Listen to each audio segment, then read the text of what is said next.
आकाशवाणी रांची से प्रस्तुत है प्रादेशिक समाचार।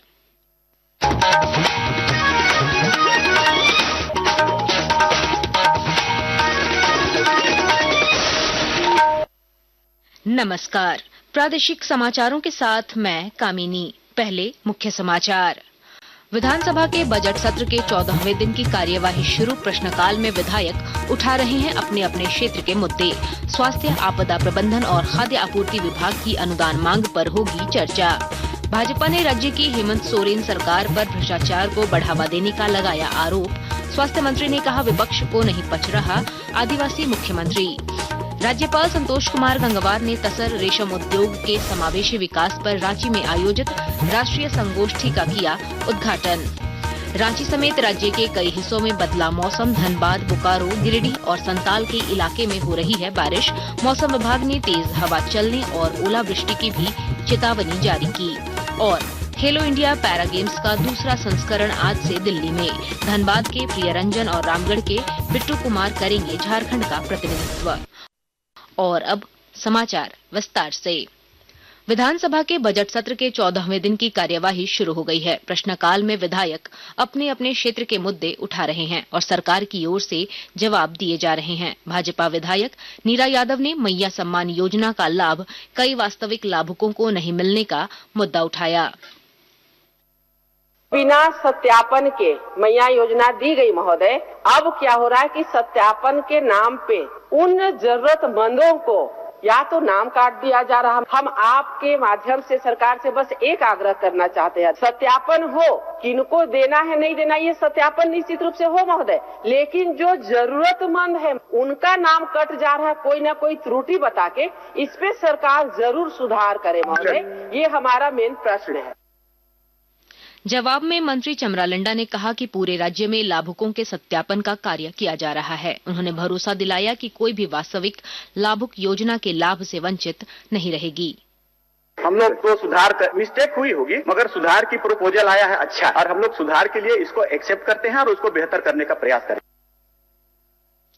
हमारे संवाददाता ने बताया कि बजट सत्र की दूसरी पाली में आज स्वास्थ्य, आपदा प्रबंधन और खाद्य आपूर्ति विभाग की अनुदान मांगों और कटौती प्रस्ताव पर चर्चा होगी। भाजपा के राष्ट्रीय प्रवक्ता तुहिन सिन्हा ने झारखंड की हेमंत सोरेन पर अल्पसंख्यक वोटों के लिए तुष्टीकरण की राजनीति करने का आरोप लगाया है। दिल्ली में प्रेस कॉन्फ्रेंस आयोजित कर श्री सिन्हा ने कहा कि दुमका, पाकुड़ और साहिबगंज जिलों में अवैध रूप से बांग्लादेशियों को बसाया जा रहा है। उन्होंने कैग रिपोर्ट का हवाला देते हुए आरोप लगाया कि हेमंत सोरेन सरकार भ्रष्टाचार को बढ़ावा दे रही है। छोटे से राज्य में जिस बड़े पैमाने पर घोटालों को अंजाम दिया जा रहा है वो अकल्पनीय है। 27 फरवरी को एक कैग की रिपोर्ट प्रस्तुत की गई थी झारखंड की असेंबली में। स्वास्थ्य संबंधी जो परफॉर्मेंस रही है राज्य के तमाम स्वास्थ्य विभागों की, उस विषय पर ये रिपोर्ट थी और इसमें जो तथ्य सामने आए हैं वो आपको हैरान कर देंगे। 19,125.88 करोड़ का कोई हिसाब नहीं है, जिसमें कि 5,209 उपयोगिता प्रमाण पत्र जमा नहीं किए गए हैं, परंतु ये राशि जो है रिलीज कर दी गई है। तो आप समझ सकते हैं कि ये कितना बड़ा स्कैम वहां पे चल रहा था। भाजपा के आरोपों पर पलटवार करते हुए राज्य के स्वास्थ्य मंत्री डॉक्टर इरफान अंसारी ने कहा कि विपक्ष को झारखंड में एक आदिवासी का मुख्यमंत्री बनना पच नहीं रहा है। उन्होंने चेतावनी भरे लहजे में कहा कि अगर भाजपा का यही रवैया रहा तो राज्य सरकार इसका माकूल जवाब देगी। ये आदिवासी मुख्यमंत्री बना है, भाजपा को पच नहीं रहा है। जिन हम लोग आगे दिखाएंगे तो दिल्ली समाप्त हो जाएगा, याद रखिएगा। हमारा कोयला नहीं से दिल्ली चल रहा है। अगर बार बार दिल्ली से प्रेस कॉन्फ्रेंस करेगा तो मैं दावे के साथ कहना चाहता हूँ, दिल्ली का बोरिया बिस्तर हम समेट देंगे, बिजली गुल कर देंगे, हम कोयला बंद कर देंगे, हम लोहा बंद कर देंगे, हम पत्थर बंद कर देंगे, हम आयरन बंद करके मैसेज देंगे कि नहीं, आग दिखाना बंद करो। हमारा झारखंड है, अपने पैरों में खड़ा होना चाहते हैं, हम स्ट्रगल कर रहे हैं, तो ये लोग बौखला गए हैं।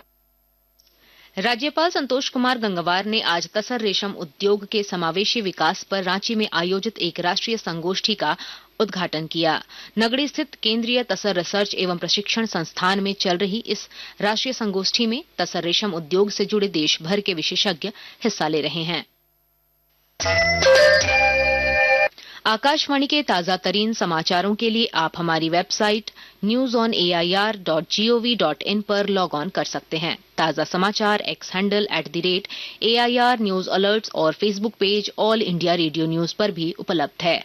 आप प्रादेशिक समाचार एकांश के X handle @AIR news _Ranchi और Facebook page Akashvani news Ranchi, Instagram page तथा YouTube channel AIR news Ranchi पर भी हमारे बुलेटिन सुन सकते हैं। प्रादेशिक समाचार आप आकाशवाणी रांची से सुन रहे हैं। दुमका में आदिवासी इलाकों के बच्चों को शिक्षित करने के लिए कई स्तरों पर प्रयास किए जा रहे हैं। इस कड़ी में जिले में 3 एकलव्य आवासीय विद्यालयों का निर्माण किया जा रहा है और जानकारी दे रहे हैं हमारे संवाददाता।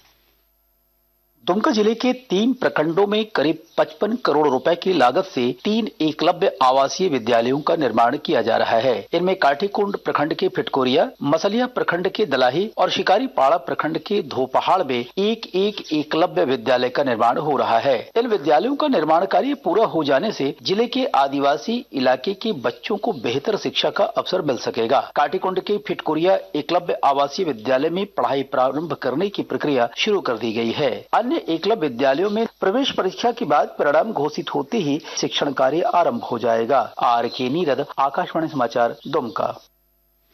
राजधानी रांची समेत राज्य के कई हिस्सों में आज से मौसम बदल गया है। रांची में आसमान में घने बादल छाए हुए हैं। वहीं कल देर रात से धनबाद जिले में रुक रुक कर बारिश हो रही है। बोकारो और गिरिडीह में भी हल्के से मध्यम दर्जे की बारिश होने से गर्मी से राहत मिली है। उधर दुमका सहित पूरे संताल परगना में भी रुक रुक कर बारिश हो रही है। मौसम विभाग ने अगले 4 दिनों तक गरज के साथ हल्की और मध्यम दर्जे की बारिश होने का पूर्वानुमान व्यक्त किया है।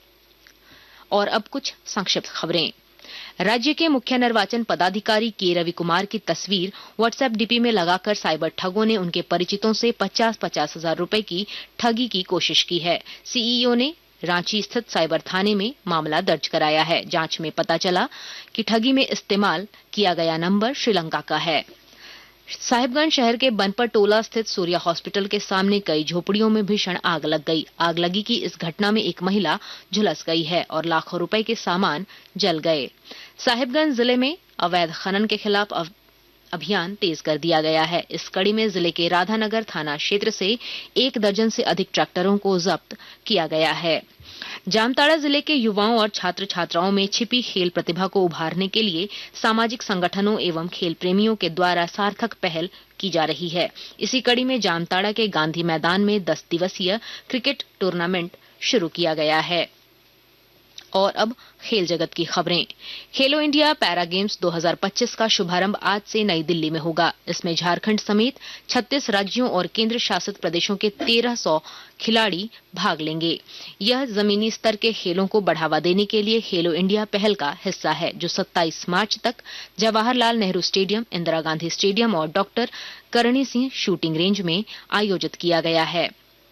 इस प्रतियोगिता में धनबाद के बजरंगी प्रियरंजन व रामगढ़ के बिट्टू कुमार झारखंड का प्रतिनिधित्व करेंगे। बजरंगी खेलो इंडिया गेम्स में राज्य की तरफ से पदक जीत चुके हैं। वह अंतर्राष्ट्रीय स्तर पर भी अपना नाम रोशन कर चुके हैं। वहीं रामगढ़ के बिट्टू कुमार भी अंतर्राष्ट्रीय पदक जीत चुके हैं। अंत में मुख्य समाचार एक बार फिर। विधानसभा के बजट सत्र के 14वें दिन की कार्यवाही शुरू। प्रश्नकाल में विधायक उठा रहे हैं अपने अपने क्षेत्र के मुद्दे। स्वास्थ्य, आपदा प्रबंधन और खाद्य आपूर्ति विभाग की अनुदान मांग पर होगी चर्चा। भाजपा ने राज्य की हेमंत सोरेन सरकार पर भ्रष्टाचार को बढ़ावा देने का लगाया आरोप। स्वास्थ्य मंत्री ने कहा विपक्ष को नहीं पच रहा आदिवासी मुख्यमंत्री। राज्यपाल संतोष कुमार गंगवार ने तसर रेशम उद्योग के समावेशी विकास पर रांची में आयोजित राष्ट्रीय संगोष्ठी का किया उद्घाटन। रांची समेत राज्य के कई हिस्सों में बदला मौसम। धनबाद, बोकारो, गिरिडीह और संताल के इलाके में हो रही है बारिश। मौसम विभाग ने तेज हवा चलने और ओलावृष्टि की भी चेतावनी जारी की। और खेलो इंडिया पैरा गेम्स का दूसरा संस्करण आज से दिल्ली में। धनबाद के प्रियरंजन और रामगढ़ के बिट्टू कुमार करेंगे झारखंड का प्रतिनिधित्व। इसके साथ ही आकाशवाणी रांची से प्रादेशिक समाचार का ये बुलेटिन समाप्त हुआ। अगला प्रादेशिक समाचार बुलेटिन दोपहर 2:55 पर प्रसारित किया जाएगा। नमस्कार।